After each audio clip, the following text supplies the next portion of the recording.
Matthew is getting another hair transplant, guys, just in a couple of days from now, and I found it really important to inform you about this decision. So that's the topic of today's video, so stay tuned, enjoy watching. This video is brought to you by GoFiber Hair Building Fibers. Pick up your free sample and get instant hair confidence. Start your transformation today. Hey, welcome back everybody. Before I start talking about my second upcoming hair transplant for all you new watchers, in case there are any, there is my free ebook, 5 things I wished I had known before my hair transplant. So make sure you download it for free and then read it, which can get you started the right way in case you are researching some hair transplant clinics and doctors. Number 1, why am I getting a hair transplant is clear to almost everybody, I guess, who have been watching my videos for a longer time. You have seen the balding area which kind of developed around here, okay? That's the area which I would like to add more density to. I'm fairly satisfied with my crown and some portion of my mid-scalp. If the density is gonna stay as it is, I'm gonna be very happy, guys, okay? I'm using topical finasteride and other treatments, which I'm gonna be sharing with you also, to kind of preserve it as it is, not to fall out further, okay? Very happy if it's gonna stay like that. Main concern is gonna be this area. We're gonna be adding more density there, something around 30 grafts per square centimeter, 30 to 35. It's gonna be 1,000 grafts total. For many guys will be probably a surprise, like, Matt, really 1,000 grafts? Why would you just implant 1,000 grafts? It's not gonna make a big difference. If you already had one transplant, you wanna be very, very cautious, very careful of how you use your next graft, okay? So ideally, if you don't need, just do a small FUE procedure, just to fill out the areas which are inevitable, which are really limiting you in terms of styling your hair, which can make you feel like insecure in some situations, but it really limits me in terms of how I can style my hair. If I use do the slick back look, if I kind of comb it to the side, I can still see the bald spot here, the thinning spot, which the hair just goes over, and there is just some skin which can be seen underneath. So I really need to overuse hair fibers on this area, which I really don't like, guys. I love hair fibers, don't get me wrong, but I like to use them as a supplement. I like to use them at the end, maybe to add 10-15% more density. I don't want to overuse them to such an extent that I'm like adding 50 to 60% more density just with hair fibers. That looks quite artificial to me.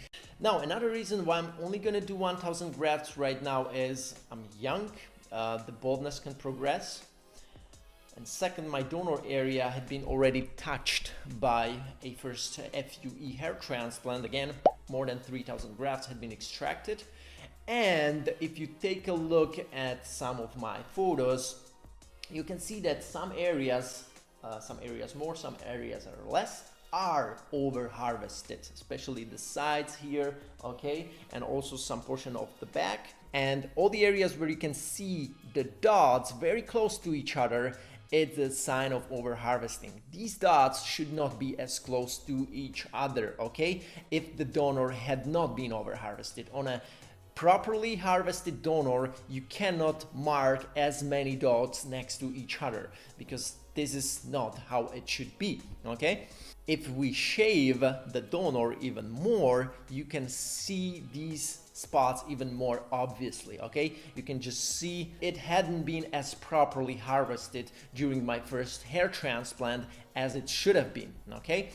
Such over-harvested areas will just make it harder for the next doctor to properly harvest the grafts from my donor. So for many of you guys, 1,000 grafts may sound as just a few grafts, which probably will not make a big difference, but for the doctor who's gonna harvest these 1,000 grafts from already over-harvested donor, is gonna be a hell of a hard of a job. Now, will I go to Turkey for my second hair transplant? Probably many of you guys will be interested in that. No, simple answer is no, I will not go to Turkey for my second hair transplant.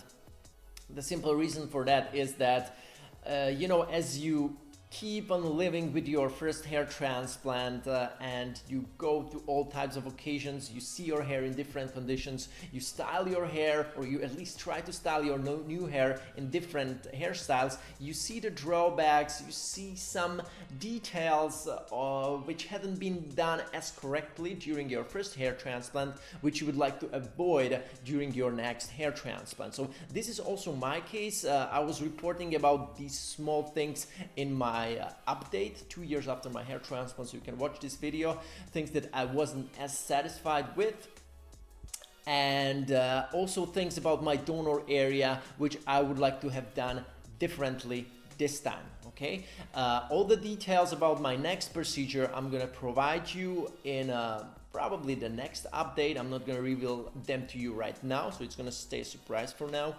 but don't worry, everything is gonna be shared when the time comes. Since the last 3 years, I also became more knowledgeable on hair transplants. By selecting my next clinic or my next doctor, I decided to be also more picky, more like detailed oriented, and I just want to know that these 1,000 grafts that will be extracted will be used the best way possible. And I also wanted to make sure that my donor area will be left as undamaged as possible. This is just my decision. I'm going to another doctor for my second one. Guys, if you are somebody who is researching hair transplants, who is about to get a hair transplant, who doesn't know what quality criteria to be searching for, let me help you with that. I'm gonna help you find somebody who is not gonna overharvest the donor area, who's gonna create a naturally looking hairline and give you a long-lasting result. Okay, this is something that I specialize in. I'm helping out guys